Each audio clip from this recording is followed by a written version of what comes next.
الحمد للہ رب العالمین والصلاة والسلام علی اشرف الانبیاء والمرسلین وعلی آلہ واصحابہ اجمعین اما بعد اعوذ باللہ السمیع العلیم من الشیطان الرجیم بسم اللہ الرحمن الرحیم لقد رضی اللہ عن المؤمنین اذ یبایعونک تحت الشجرہ صدق اللہ العظیم وصدق رسولہ النبی الکریم ان اللہ وملائکتہ یصلون علی النبی یا ایہا الذین آمنوا صلوا علیہ وسلموا تسلیما اللہم صلی علی سیدنا و مولانا محمد معدن الجود والکرم وآلہ وصحبہ وبارک وسلم۔ حمد و صلاۃ کے بعد امیر المومنین خلیفۃ المسلمین داماد مصطفیٰ صلی اللہ علیہ وسلم حضرت سیدنا عثمان غنی رضی اللہ تعالیٰ عنہ کی حیات مبارکہ کے حوالے سے چند باتیں آج گفتگو کا عنوان ہے۔ نبی کریم صلی اللہ تعالیٰ علیہ وسلم نے حدیبیہ کے موقع پر 9 ہجری میں عمرے کا ارادہ فرمایا تھا، اور حضور صلی اللہ تعالیٰ علیہ وسلم اپنے کئی سو صحابہ کے ساتھ احرام باندھ کر مقام حدیبیہ پر پہنچ گئے۔ سفیر اس کو بنایا جاتا تھا جو بڑا سمجھدار اور زیرک آدمی ہوتا تھا۔ نبی پاک صلی اللہ علیہ وسلم نے اس موقع پر جس کو اپنا سفیر بنا کے بھیجا وہ حضرت سیدنا عثمان غنی رضی اللہ تعالیٰ عنہ۔ حضور نے انہیں سفیر بنا کر کے مکہ مکرمہ میں بھیج دیا اور 2 ٹارگٹ دیے اپنے سفیر کو، 2 باتیں فرمائے ایک تو جا کے مکے والوں کو بتاؤ کہ ہم جنگ کرنے نہیں آئے، اللہ کے گھر کا دیدار کرنے آئے، اور بڑے پرامن طریقے سے ہم طواف کریں گے، سعی کریں گے، عمرہ کریں گے، لوٹ جائیں گے۔ یہ ہمارا واحد ایجنڈا ہے، اس کے علاوہ کوئی پروگرام نہیں ہے۔ اور دوسرا انہیں یہ بتاؤ ان لوگوں کو جو ایک زمانے سے مکہ مکرمہ میں کفار مکہ کے ظلم سہ رہے ہیں، ہمارے وہ غلام جو یہاں بڑی تکلیف میں ہیں، ان کو یہ خبر دے دو، عثمان انہیں میرا پیغام دے دینا کہ اب تمہاری مشکلات کے دن تھوڑے رہ گئے، اب بڑی جلدی اللہ تبارک و تعالی دین اسلام کو فتح عطا فرما دے گا۔ حضرت عثمان غنی تشریف لے گئے۔ جب حضرت عثمان غنی وہاں پہنچے تو کفار نے آپ کو روک لیا۔ انہوں نے کہا کہ آپ رکیے، دیر ہو گئی۔ ادھر ابو سفیان نے حضرت عثمان غنی رضی اللہ تعالیٰ عنہ کو یہ کہا کہ ہم نبی پاک صلی اللہ علیہ وسلم کو اور ان کے صحابہ کو عمرہ نہیں کرنے دیں گے، آپ اگر چاہیں تو وہ سامنے بیت اللہ شریف ہے، طواف کریں، آب زمزم پئیں، حجر اسود پہ جائیں، مقام ابراہیم پہ جائیں، صفا مروہ کریں، آپ چاہیں تو کر لیں۔ تو حضرت عثمان غنی رضی اللہ تعالیٰ عنہ فرمانے لگے میں تڑپ رہا ہوں کعبے کے طواف کے لیے، لیکن میں بیت اللہ کا طواف اسی وقت کروں گا جب آگے آگے مجھے میرے مصطفیٰ کریم نظر آئیں گے صلی اللہ تعالی علیہ وسلم۔ لوگ آج پوچھتے ہیں کہ بغیر مدینہ شریف جائے حج مکمل نہیں ہوتا۔ میں نے کہا مدینہ شریف کے بغیر حج ہو جاتا ہے، پر مدینے والے کے بغیر نہیں ہوتا، اس لیے کہ حضور نے فرمایا صحیح مسلم میں خذوا عنی مناسککم، حج کے طریقے مجھ سے سیکھو۔ اللہ نے تو کہہ دیا حج کرو، تفصیل تو بتائی نہیں، تو اب آپ کو حضور سے سیکھنا پڑے گا۔ مدینے کے بغیر تو شاید حج ہو جائے، پر مدینے والے کے بغیر حج نہیں ہوتا۔ حضرت عثمان غنی رضی اللہ تعالیٰ عنہ کہنے لگے میں طواف ضرور کروں گا، پر اس وقت کروں گا جب مجھے حضور آگے آگے نظر آئیں گے۔ ادھر ایک شخص نے حضور کی بارگاہ میں بھی کہا اپنوں کا نہ پتہ ہوتا ہے، دل بدست آور کے حج اکبر است۔ جو دل ہوتے ہیں نا، دل کو دل سے راہ ہوتی ہے۔ یہ کئی دفعہ جسم علیحدہ علیحدہ ہوتے ہیں پر یہ اکٹھے دھڑک رہے ہوتے ہیں۔ دل کو راہ ہوتی ہے. عرض کی یا رسول اللہ صلی اللہ علیہ وسلم عثمان غنی تو طواف کر رہے ہوں گے، صفا مروہ میں ہوں گے، بڑی موج ہوگی، آب زمزم کھول کے پی رہے ہوں گے. حضور نے سامنے والے کا چہرہ غور سے دیکھا، فرمایا عثمان کو تم زیادہ جانتے ہو کہ میں زیادہ جانتا ہوں؟ یا رسول اللہ آپ ہی زیادہ جانتے ہیں. فرمایا پھر فکر نہ کرو، عثمان میرے بغیر طواف نہیں کرے گا. بات ختم ہو گئی، میرے بغیر عثمان طواف نہیں کرے گا، ختم ہو گئی. اب کسی نے افواہ پھیلا دی کہ حضرت عثمان غنی کو شہید کر دیا گیا. نبی پاک علیہ السلام تک بھی خبر آئی. حضور جانتے تھے ہمارا دل نہیں کرتا کوئی انتشاری بات کرنے کو، لیکن جب لوگ کرتے ہیں تو پھر دل کو تکلیف ہوتی ہے. اب یہاں سب نے لکھا ہے کہ نبی پاک صلی اللہ علیہ وسلم کو خبر ملی، حضور پریشان ہوئے، صحابہ کو مشورے کے لیے بھی بلایا، بیعت رضوان بھی ہوئی. اگر علم غیب ہوتا یہ سارا کچھ نہ ہوتا. اور میں نے کہا خدا کے بندے، اگر حضور اپنا علم غیب اس وقت ظاہر کرتے تو حضرت عثمان کے لیے قرآن کی آیتیں نہ نازل ہوتی، اس بیعت کے تذکرے نہ ہوتے. ہر بات پہ لوگ معاذ اللہ تعالیٰ. اب دیکھیے نا یہاں یہ جملہ چھوڑنے کی کیا ضرورت ہے؟ تم قوم کو کیا دے رہے ہو؟ لوگوں کو کیا بتا رہے ہو کہ نبی پاک علیہ السلام اندھیرے میں بیٹھ کے فیصلے کر رہے تھے؟ کیا بتا رہے؟ آج انٹیلیجنس کی رپورٹس بتا دیتی ہیں کہ وہ فلاں کس طرح کا ماحول ہے اور آپ نے کس طرح کرنا ہے، تو تمہیں اپنی خفیہ ایجنسیوں کے مطابق تم فیصلہ کرو تو کہتے ہو ہم بھئی اندھیرے میں فیصلہ نہیں کر رہے، ہمیں رپورٹ ہے تو فیصلہ کر رہے ہیں. اور نبی پاک علیہ السلام کے بارے میں تم لوگوں کو یہ بتا رہے ہو کہ حضور اندھیرے میں فیصلہ کر دیتے تھے، پتہ ہی نہیں تھا. کس طرح کی بات کرتے ہو؟ میرے محبوب پاک علیہ السلام فرماتے ہیں کہ اللہ تبارک و تعالیٰ نے مجھے اس طرح کا علم عطا فرمایا ہے کہ جو تمہارے ذہن میں ہو مجھ سے پوچھو، میں فوراً تمہیں جواب دوں گا. لیکن لوگ اڑ گئے ہیں، کیا کیا جائے؟ اور عجیب فلسفہ ہے. یہاں بھی گرہ لگا دی، پتہ ہوتا تو یہ سارا. اور میں نے کہا خدا کے بندے اگر یہ سارا کچھ نہ ہوتا تو پھر یہ آیتیں کیسے نازل ہوتی؟ پھر صبح قیامت تک حضرت عثمان غنی کی عظمتوں کا کیسے پتہ چلتا؟ جب خبر ملی نا کہ حضرت عثمان غنی کو شہید کر دیا گیا تو حضور نے صحابہ کو بلایا، فرمایا آؤ میری بیعت کرو. حالانکہ بیعت پہلے ہو چکی، آؤ دوبارہ بیعت کرو. یا رسول اللہ کس چیز کی بیعت کرنی ہے؟ تو نبی پاک نے فرمایا میرے ہاتھ پہ بیعت کرو کہ ہم عثمان غنی کے خون کا بدلہ لیے بغیر یہاں سے جائیں گے نہیں. ہم عثمان کے خون کا بدلہ لیے بغیر یہاں سے جائیں گے. اور حوالہ کسی نے دیکھنا ہو علامہ اسماعیل حقی کا تو میں دکھاؤں گا. جس شخص نے دوڑ کر سب سے پہلے نبی پاک کی بیعت کی وہ مولا علی شیر خدا تھے. کہ یا رسول اللہ جانا ہی نہیں عثمان کا خون کا بدلہ لیے بغیر. سب سے پہلے شیر خدا آگے بڑھے. آج لوگ انہی لوگوں میں اختلاف دکھانے کی کوشش کرتے ہیں، صحیح لا حاصل کرتے ہیں. سب سے پہلے دوڑ کر حضرت شیر خدا آگے بڑھے کہ حضور میں بیعت کرتا ہوں. نبی پاک نے صحابہ کے ہاتھوں میں بیعت ہو رہی ہے.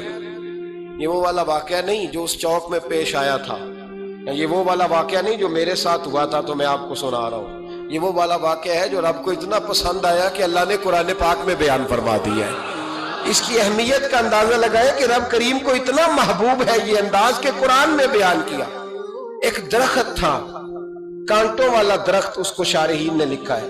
کچھ لوگ کہتے ہیں بیری کا درخت تھا. نبی پاک درخت کے نیچے بیٹھ گئے، فرمایا بیعت کرو سارے. کن کے لیے بیعت ہو رہی؟ حضرت عثمان غنی کے لیے. ایک بیعت دین کے لیے ہوئی، قرآن کے لیے ہوئی، حدیث کے لیے ہوئی، اللہ کی توحید کے لیے. اور آج نئے سرے سے بیعت ہو رہی ہے. کس کے لیے؟ بول کے بتائیے. حضرت سیدنا عثمان غنی رضی اللہ تعالیٰ عنہ. اس شخص کی عظمت کا کوئی اندازہ کر سکتا ہے؟ جن کے لیے نبی پاک نے خاص کر کے تخصیص کر کے ایز اے اسپیشل بیعت لی. اور صحابہ نے جب بیعت کی تو اللہ کو اتنی پسند آئی کہ قرآن مجید کی سورہ فتح کی آیت نمبر 18 میں بیان کیا. فرمایا لقد رضی اللہ عن المؤمنین اذ یبایعونک تحت الشجرہ. فرمایا محبوب تحقیق اللہ ان مومنوں سے راضی ہے جو درخت کے نیچے آپ کی بیعت کر رہے تھے. تحقیق اللہ ان سے راضی ہوا، ان ایمان والوں سے جو درخت کے نیچے آپ کی بیعت کر رہے تھے. درخت کے نیچے تحت الشجرہ. قرآن مجید کے الفاظ اگر آپ غور کریں گے تو آپ کو حضرت عثمان غنی کی عظمت کا پتہ چلے گا اور اس واقعے کی حساسیت کی آپ کو سمجھ آئے گی کہ بیعتیں تو مسجد میں بھی ہوئی لیکن نام لے کے نہیں کہا محبوب جنہوں نے مسجد میں بیعت کی. نام لے کے نہیں کہا، حالانکہ وہ بیعتیں بھی اللہ کو بڑی محبوب ہے۔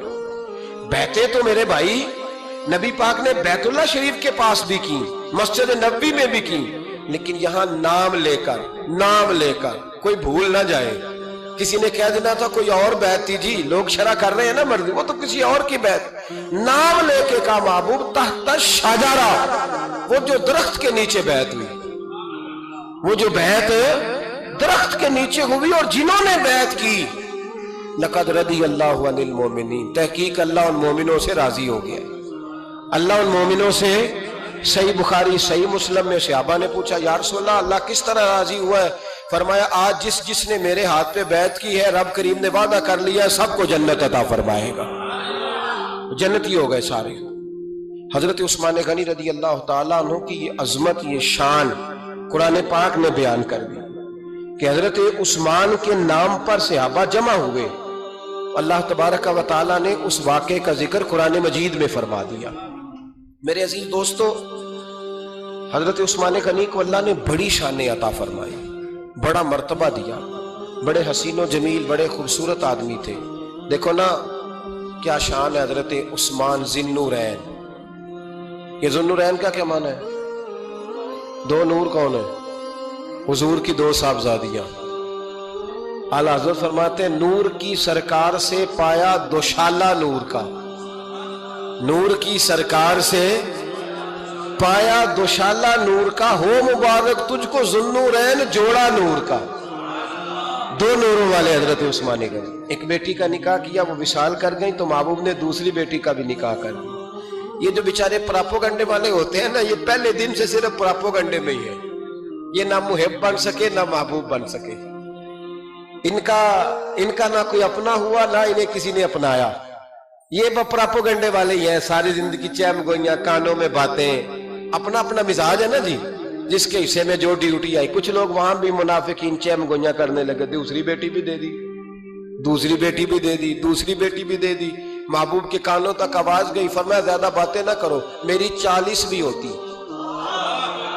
وہ ختم ہو گئی بات، تم 2-3 کی بات کرتے ہو، حدیث مبارکہ کے لفظ ہیں، نبی پاک نے فرمایا میری 40 بھی ہوتی، ایک کے بعد دوسری انتقال کرتی رہتی، میں ساری عثمان کو دے دیتا۔ حد ہو گئی بھئی، اتنا بڑا مرتبہ، چیم گوئیاں نہ کرو، دوسری بھی دے دی، میری 40 بھی ہوتی۔ اس حدیث کا ترجمہ یہ ہے کہ محبوب فرماتے ہیں کہ مجھے عثمان پر اعتبار ہی بڑا ہے، مجھے عثمان پیارا ہی بڑا ہے، عثمان غنی کی عظمت ہی بڑی ہے۔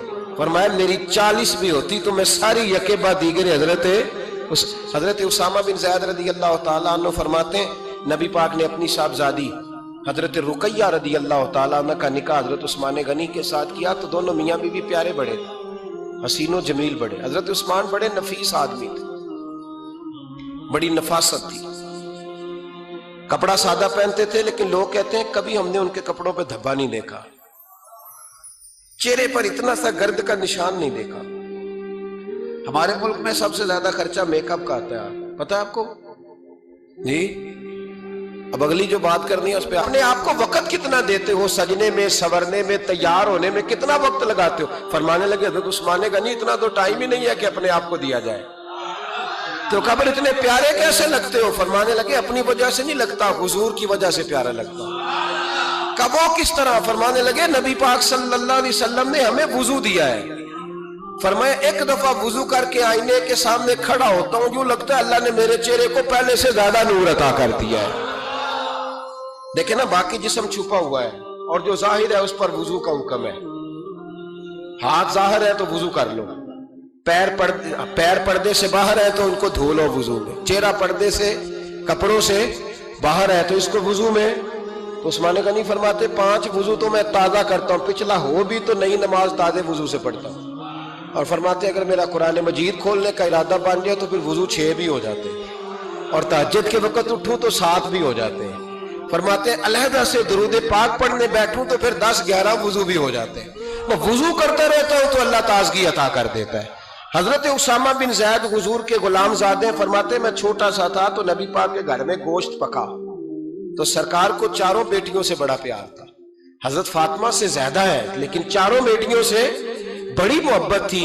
حضرت رقیہ اور جناب عثمان غنی کے گھر میں اسامہ بن زید کہتے ہیں حضور نے مجھے سالن دینے بھیجا, میں چھوٹا سا تھا اور ابھی پردے کی آیتیں بھی نہیں آئی تھی, حکم بھی نہیں آیا تھا. کہتے ہیں میں سالن دینے گیا, واپس آیا تو میں نے ان دونوں کو بیٹھے دیکھا تو میں نے اتنے حسین میاں بیوی کبھی دیکھے نہیں تھے, اور میری طبیعت کھل اٹھی. فرماتے ہیں جب واپس آیا نا, سرکار نے میرا چہرہ دیکھا, میں نے تو بات کرنی نہیں تھی, حضور نے چھیڑ دی. فرمایا میری بیٹی اور داماد کو دیکھ کے آئے ہو؟ یا رسول اللہ دیکھ آیا ہوں. فرمایا ایسا حسین جوڑا دنیا میں کبھی دیکھا ہے؟ کہا یا رسول اللہ اللہ کی عزت کی قسم کبھی دیکھا ہی نہیں. یہ ظاہری حسن اللہ نے حضرت سیدنا عثمان غنی رضی اللہ تعالیٰ عنہ کو عطا. ایک بات میری یاد رکھنا, حسن ظاہر کا نہیں ہوتا, حسن ظاہر کا نہیں ہوتا, ظاہر کا میک اپ ہوتا ہے. حسن ہمیشہ باطن کا ہوتا ہے. جن لوگوں کے اندر معصومیت ہوتی ہے ان کے چہروں پہ بھی آئی جاتی ہے. کوئی نہیں سمجھ آئی شاید آپ کو. اندر اگر بندہ کڑوا ہونا, کسیلا ہو, چہرہ نہیں روشن ہوتا. اس کی دلیل حدیث میں موجود ہے. نبی پاک صلی اللہ علیہ وسلم سے صحابہ نے کہا یا رسول اللہ اللہ کا ولی کون ہوتا ہے؟ فرمایا جس کا چہرہ دیکھنے سے اللہ یاد آئے. تو ولایت کا تعلق دل سے ہے, چہرے سے نہیں. ولایت کا تعلق بولیے دل سے ہے, چہرے سے ولایت کا تعلق نہیں ہے. لیکن حضور نے دلیل کیا دی؟ چہرہ دیکھو تو اللہ یاد آئے. گویا محبوب نے فرمایا کہ دل اگر ولی کا ہو تو پھر اللہ تعالیٰ دل کی برکت سے چہرہ بھی نورانی عطا فرما دیتا ہے. چہرہ بھی نورانی. بہت سارے میں نے ایسے بزرگوں کو دیکھا جن کے رنگ گورے نہیں تھے پر نورانی تھے. ہمارے علامہ فیض احمد اویسی صاحب رحمۃ اللہ علیہ میرے استاد گرامی کا رنگ گورا نہیں تھا, لیکن جو بابا جی کو دیکھتا تھا فدا ہی ہو جاتا ہے. رنگ گورا نہیں تھا, گندمی تھا, لیکن کیا بات تھی چہرے کی معصومیت کی. تو یاد رکھیں حضرت عثمان غنی کے باطن میں جو حسن تھا, جو وقار تھا, وہ چہرے سے چھلکتا تھا. چند خوبیاں بڑی زیادہ تھی حضرت عثمان غنی میں, بہت زیادہ تھی چند خوبیاں. ایک بہت بڑی خوبی حضرت عثمان غنی کی جس کو نبی پاک نے بڑا چاہا, وہ تھا حضرت عثمان غنی کا سخی ہونا. مالا والے سخی نہیں ہوندے. مالا والے سخی ان کے پاس تو پیسہ وافر ہوتا ہے, کسی وقت 10,000 کا تعاون کاری دیتے ہیں کسی کے ساتھ. وہ سخی نہیں ہوتے بھائی. کسی ایک بندہ 1.5 کروڑ کی اسامی ہے تو کسی کو 20,000 کا تعاون کر دے, سخاوت تھوڑی ہے. کروڑوں روپیہ اس کے پاس پڑا ہوا ہے. مالا والے سخی, یہ میاں صاحب نے کہا ہے, مالا والے سخی نہیں ہوندے تے سخیاں کول مال نہیں ہوندا. سخیاں کول مال ہے اس لیے کہ جمع کریں گے تو رہے گا نا, وہ سخی جمع کرتا ہی نہیں. مالا والے سخی نہیں ہوندے, سخیاں کول مال نہیں ہوندا. ایتھے اوتھے دوویں جہانی سخی کنگال نہیں ہوندا. حضرت عثمان غنی رضی اللہ تعالیٰ عنہ فرماتے ہیں کہ جس دن حضور نے تبوک کے لیے جیش اسرا کی اعلان کیا نا, تو حضرت عثمان غنی فرماتے ہیں کہ حضرت ابو بکر صدیق تو سارا مال لے آئے تھے, جناب عمر آدھا لے آئے تھے, مولا علی شیر خدا نے جی کھول کے دیا تھا, لیکن 800 گھوڑے بما پالان کی ضرورت تھی. یعنی 800 فوجیوں کا خرچہ, اپنے لفظوں میں بات کر رہا ہوں. فوجی کا خرچہ کیا ہوتا تھا کہ فوجی کا گھوڑا بھی چاہیے, گھوڑے کے ساتھ کجاوا بھی چاہیے, تلوار بھی چاہیے, نیزہ بھی چاہیے, تیر بھی چاہیے, لوہے کی جیکٹ بھی چاہیے. حضرت عثمان غنی کہتے ہیں نبی پاک نے اعلان کرنا شروع کیا. ایک دفعہ اعلان کیا تو میں نے کہا حضور 200 فوجی کا خرچہ میرا. نبی پاک نے دوسری دفعہ اعلان کیا تو کوئی اٹھا ہی نہیں. جنہوں نے دینا تھا وہ تو سارا کچھ پہلے ہی دے چکے تھے, کوئی اٹھا نہیں. کہتے مجھے بڑا عجیب لگا کہ میرے مصطفیٰ اعلان کریں. حضرت عثمان غنی فرماتے ہیں, شاہ ولی اللہ صاحب نے ازالت الخفا میں لکھا ہے کہ یوں پکڑ کے کہتے ہیں میں نے اپنا نا گریبان پکڑ لیا. عثمان تیرے نبی کو اعلان کرنا پڑ رہا. کہتے 1000 فوجی کا خرچہ چاہیے تھا, 1000 کا. عثمان کہتے تیسری دفعہ حضور نے اعلان کیا تو کہا یا رسول اللہ 200 اور ڈال لے.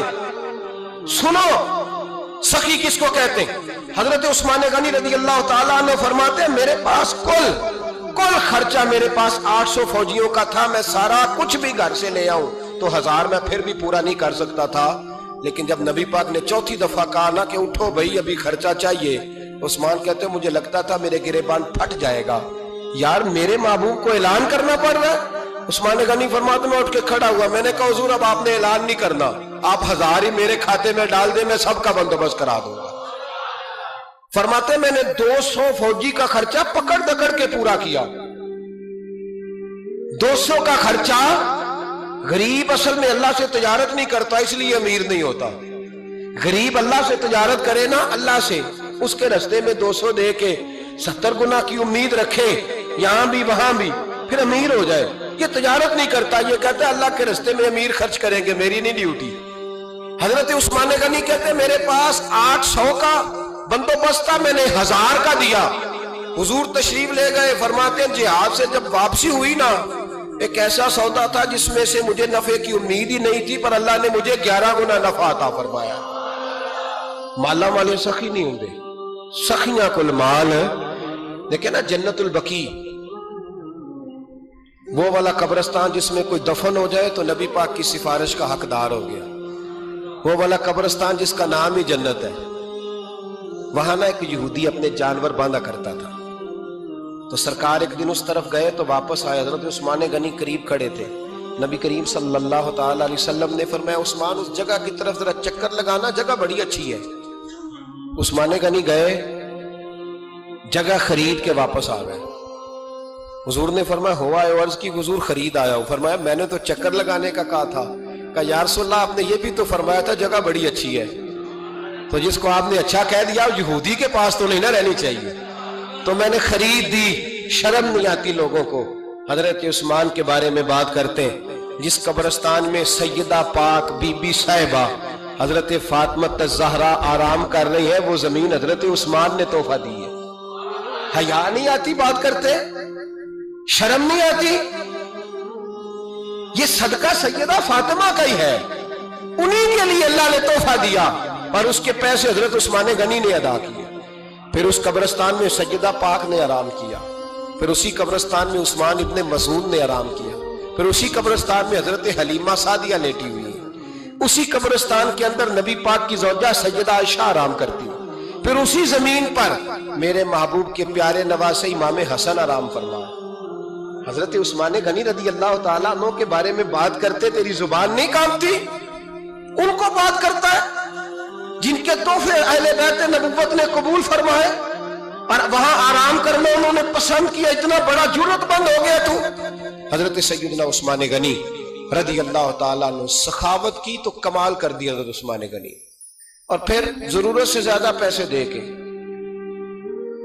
وہ کنویں کی بات بڑی معروف ہے، میں نے بس اشارہ کرنا ہے، نبی پاک نے بھی اعلان کیا تو بڑا ہی اعلان کر دیا، فرمایا وہ میٹھے پانی کا کنواں ہے، قبضہ یہودی کا ہے، جو بندہ خرید کر وقف کرے گا نا اسے کیا ملے گا؟ تو حضور نے فرمایا میری جیب میں جنت کی ٹکٹ ہے، میں اسے جنت دے دینی۔ یہ ہے عرض جنت، یہ طیبہ کی زمین ہے، جنت بھی یہی، مال کے جنت بھی یہی ہے، جنت لے لے مجھ سے، لے لے۔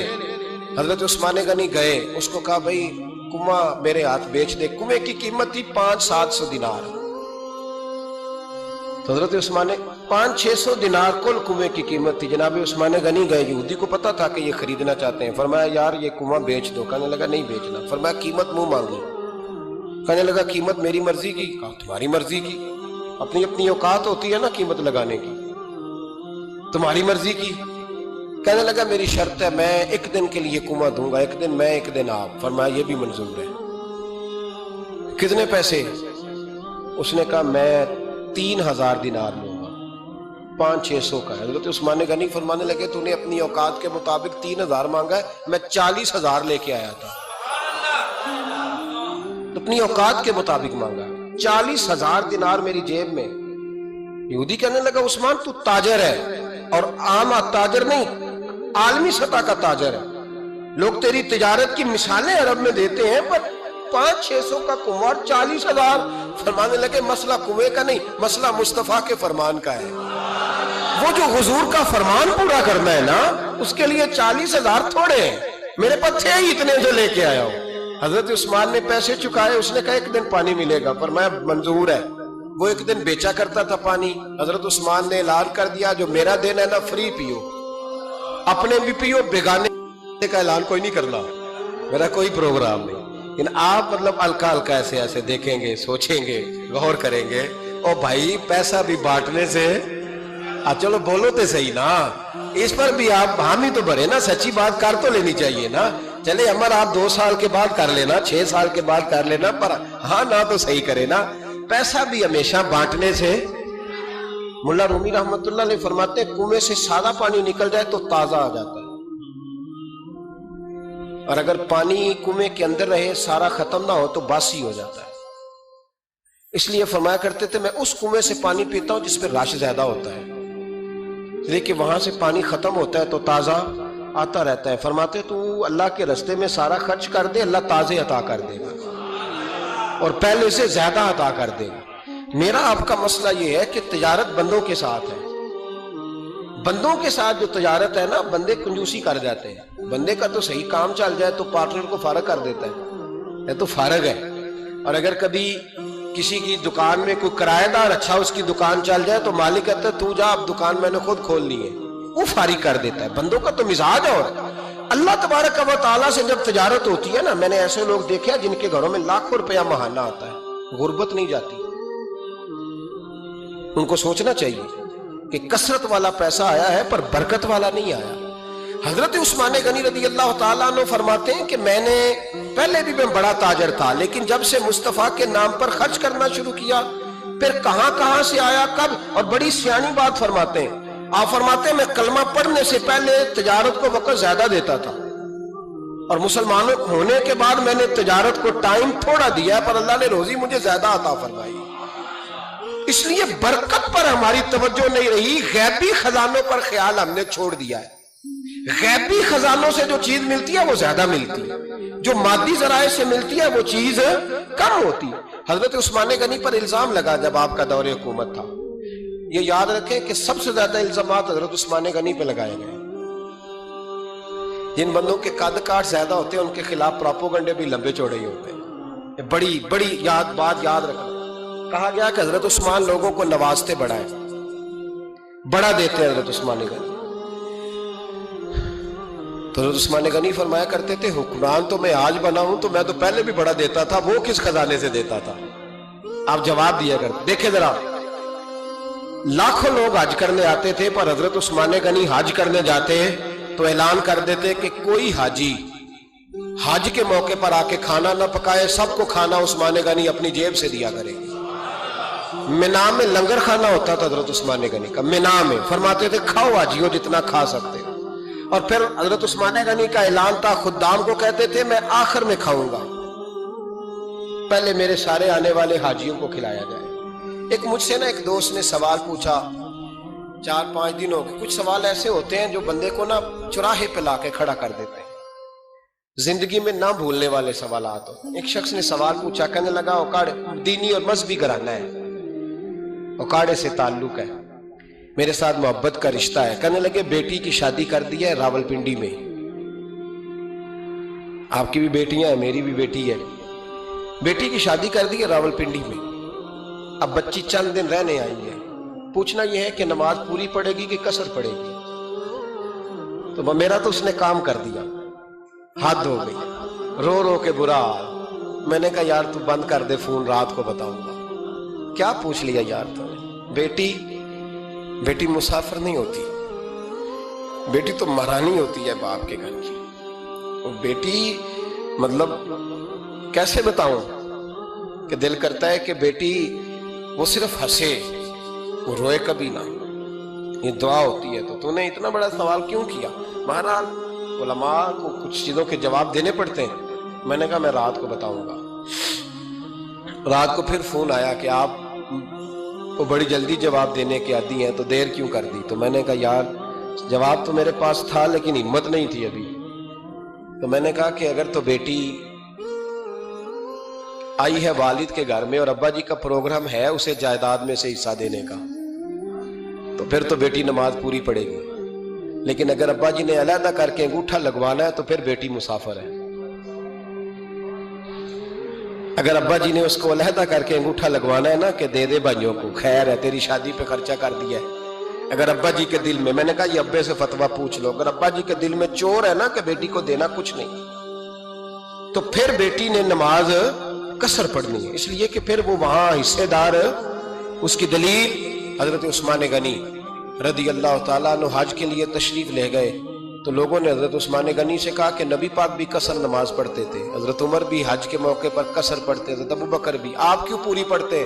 فرمایا ان کا مکے میں گھر کوئی نہیں تھا، میرے تو پورے کے پورے باغ ہیں، تو میں یہاں مسافر نہیں ہوں، میں یہاں مقیم ہوں، تو اگر تو بیٹی کا حصہ بھی ہے ابا جی کے گھر میں تو پھر وہ نماز پوری پڑے گی۔ لیکن اگر ابا جی نے اللہ تعالیٰ خیر فرمائے بیٹوں کے حق میں فیصلہ سنا دیا ہے اور انہوں نے بیٹی سے کہہ دیا ہے کہ چھوڑ، جو بیٹیاں حصہ لیتی ہیں ان کے بھائی نہیں ملتے تو نہ ملے بھائی، کوئی حرج نہیں، ضروری ہے ظالم بھائیوں سے رابطہ رکھنا جو کھا جائے بہنوں کا حصہ۔ والد ظالم ہے، ظالم ہے باپ، بیٹے کو حصہ دیتا ہے بیٹی کو نہیں دیتا۔ اور یہ 1.5 مربے والے جاگیردار کی بات نہیں کرنا جس کا 4 مرلے کا مکان ہے، اس کی بیٹی کا بھی حصہ بنتا ہے۔ کیوں کھاتے ہو بیٹیوں کا حصہ؟ ڈر نہیں آتا اللہ تعالیٰ سے؟ کیوں کھاتے ہیں لوگ بیٹیوں کا حصہ؟ جب اللہ رسول نے رکھا ہے تو کیوں کھا جاتے؟ اور پھر کہتے ہیں جناب بڑا پیار ہے بیٹی سے، رونے دھونے کے لیے پیار ہے۔ تو یاد رکھیں حضرت عثمان غنی رضی اللہ تعالیٰ عنہ کا لنگر چلتا تھا۔ تو میرے بھائی ایک اور بہت بڑی خوبی حضرت عثمان غنی کی تیسری وہ یہ تھی کہ آپ میں اللہ نے بہت زیادہ حیا رکھی تھی۔ آج نا اگر آپ ناراض نہ ہو تو ہماری حکومتوں میں جو بدتمیز زیادہ ہوتا ہے اس کا عہدہ زیادہ ہوتا ہے، اس کو اچھا عہدہ ملتا ہے جو بدتمیزی زیادہ کرتا ہے۔ اور ہمارے ہاں نوجوان سمجھتے ہیں کہ کھل کے پھرنا، کھل کے کھانا، مرضی کا لباس پہننا۔ ہمارے ایک بزرگ فرمایا کرتے تھے جب سے پیسے لوگوں کے پاس زیادہ آئے ہیں لباس چھوٹے ہو گئے، پیسہ زیادہ آ گیا کپڑے جسموں پہ سکڑ گئے۔ لوگ سمجھتے ہیں کہ بس جو دل میں آئے کہہ دینے کا نام جمہوریت ہے، آزادی رائے ہے۔ حضرت عثمان غنی رضی اللہ تعالیٰ عنہ شرم و حیا کے پیکر تھے، بڑا پیسہ تھا، بڑا کچھ تھا، لوگ ڈرتے تھے، سردار بھی تھے، جو چاہتے کر سکتے، روب طاری ہوتا۔ لیکن عثمان غنی کو جب بھی کوئی دیکھتا تھا کسی کونے میں بیٹھے نظر آتے، چھپے ہوئے، پیچھے، شرم و حیا، نفاست پسندی، بڑھ بڑھ کے آگے ہونا، ہر ویڈیو میں شامل ہونے کی کوشش کرنے کا نام پیار نہیں ہے۔ نفاست پسند جو لوگ ہوتے ہیں وہ اکثر چھپے ہوئے ہوتے ہیں، ان کا پتہ ہی نہیں ہوتا لوگوں کو کہ پیچھے دراصل ہے کون۔ دیکھیے نا بڑی معروف حدیث ہے صحیح مسلم میں، نبی پاک صلی اللہ علیہ وسلم آرام فرما رہے تھے، حضور نے تامت مبارک باندھی ہوئی تھی، لیٹے ہوئے تھے سرکار۔ تو جب آدمی لیٹتے تھے نا، ہمارے بزرگ بھی جب لیٹتے ہیں تو تامت کو سمیٹا کرتے تھے تو گھٹنوں تک آ جاتی تھی، دیکھا نا آپ نے، گھٹنوں تک تامت آ جاتی جب لیٹتے۔ تو سرکار بھی لیٹے تھے، پردے کی ابھی آیتیں نہیں آئی تھی، دروازے پہ دستک ہوئی، حضرت عائشہ صدیقہ عرض کرنے لگے یا رسول اللہ میرے ابا جان جناب ابو بکر صدیق آئے۔ حضور نے فرمایا بلا لو۔ حضرت عائشہ کہتی ہیں وہ آ کے بیٹھ گئے، حضور لیٹے رہے، پھر دستک ہوئی، اب کون ہے؟ کہا سیدنا فاروق اعظم۔ کہا عائشہ آپ ساتھ والے حجرے میں چلی جاؤ۔ اماں جی وہاں چلی گئی۔ تھوڑی دیر کے بعد حضرت عمر آئے، حضور لیٹے رہے، جناب عائشہ کہتی ہیں پھر دستک ہوئی، اب کون ہے؟ فرمایا عثمان غنی۔ نبی کریم نے فرمایا اسے کہو ذرا ٹھہر جائے۔ حضرت عثمان ٹھہرے تو حضور اٹھ کے بیٹھے، تہمت مبارک کو ٹھیک کیا، پھر اپنے کرتے مبارک کو سیدھا کیا، پھر دستار کو سیدھا کیا، فرمایا اب بلاؤ عثمان غنی۔ حالانکہ جاہو جلال حضرت عمر کا زیادہ ہے، حالانکہ وقار مقام حضرت صدیق اکبر کا زیادہ ہے، اب بلاؤ عثمان غنی کو۔ حضرت عثمان غنی رضی اللہ تعالیٰ عنہ آئے، بیٹھے، بات چیت ہوئی، تینوں چلے گئے۔ حضرت عائشہ صدیقہ کہتی ہے میرے ذہن میں سوال رہ گیا، میں نے عرض کی یا رسول اللہ صلی اللہ تعالیٰ علیہ وسلم وہ 2 لوگ آئے، آپ بیٹھے رہے، عثمان آئے تو آپ نے اہتمام کیا، کیا لفظ ہے، اور لفظوں میں تاثیر ہے، اور جملے 2 کہے نبی پاک نے لیکن کتنا بڑا ان کا مرتبہ بیان کیا۔ فرمایا عائشہ میں اس شخص سے حیا نہ کروں جس سے اللہ کے فرشتے بھی حیا کرتے ہیں، میں اس سے حیا نہ کروں جس سے اللہ کے فرشتے بھی حیا کرتے ہیں۔ حضرت عثمان غنی فرمایا کرتے تھے میں نے جب سے حضور کا چہرہ دیکھا ہے دوبارہ پلٹ کے اپنی شرمگاہ بھی کبھی نہیں دیکھی، گویا میں نے اپنی آنکھوں کا وضو نہیں توڑا جب سے حضور کا۔ فرماتے جب سے یہ ہاتھ نبی پاک کو بیعت کے لیے دیا ہے پھر گندگی میں نہیں جانے دیا میں نے سیدھا ہاتھ۔ حضرت عثمان غنی فرمایا کرتے تھے میں اپنے گھر کے اندر اپنے غسل خانے میں 4 دیواری کے اندر بھی کپڑوں سمیت غسل کرتا ہوں، مجھے حیا آتی ہے غسل خانے میں بھی کپڑے. اور سنو ایک اور بڑی بات اہم، آپ فرمایا کرتے تھے میری جو محرم عورتیں ہیں نا، محرم پھپھی خالہ، میری جو محرم عورتیں ہیں، فرمایا کرتے تھے میں نے کبھی ان کے بھی چہرے آنکھ بھر کے نہیں دیکھے، ان کے بھی چہرے کبھی میں نے آنکھ بھر کے نہیں دیکھے. جو میری محرم عورتیں ہیں پھپھی خالہ، فرماتے تھے ان سے بھی جب بات کرتا ہوں تو میں چہرہ جھکا کے. ہمارے ہاں تو کزن ایک دوسرے سے سلام لیتے ہیں، لڑکیاں لڑکے کزن ایک دوسرے سے سلام لیتے ہیں. بچیاں آیا کرتی تھی تو میری کبھی کبھی مجھے بتایا جاتا تھا، میں نے ایک پابندی لگا دی، بچیاں جب مدرسے میں آتی تھی کہ جو دور سے بچی آئے اس کو جس آدمی کا نام لکھا ہو بتایا جائے وہی لینے آئے.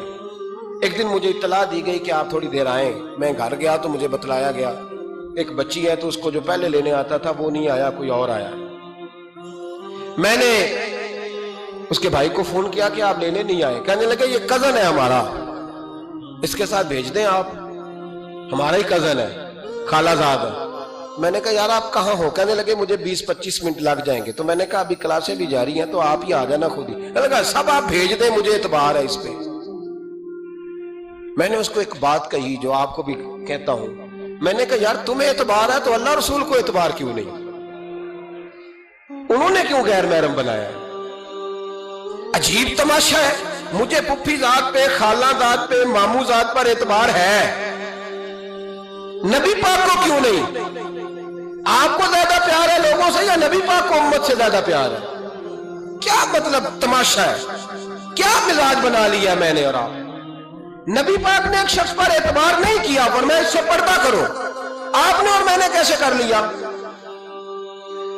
نبی پاک نے خالہ ذات، پھپھی ذات، دیور پر، جیٹ پر، سالے پر، بہنوئی پر اعتبار نہیں کیا، پابندی لگا دی. تو نے کیسے کیا؟ تیرے دل میں زیادہ درد ہے، تو زیادہ دین کو سمجھنے لگا ہے، انسانیت زیادہ اچھل آئی ہے تیرے اندر.